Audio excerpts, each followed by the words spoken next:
Hello and welcome back to HardReset.Info. In this video I will show you how to clear browser data on Google Pixel 9a. Let's begin! First you want to go to the settings, applications, then see all applications, and now after you have all applications on your phone, you want to locate your browser that you want to clear data from.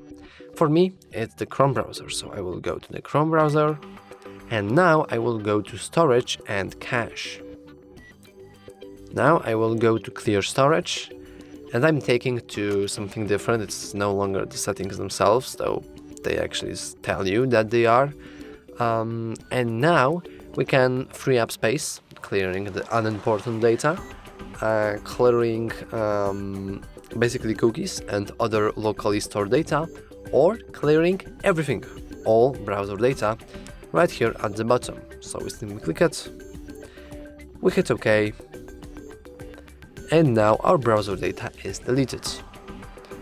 I'm pretty sure that it might look different on the other applications that are not on the other browsers that are not Chrome, but usually the option for deleting your browser data can be found either through the application screen or inside the browser settings themselves. But yeah, that's all for this video. If you found it useful, please remember to like and subscribe. Thanks for watching.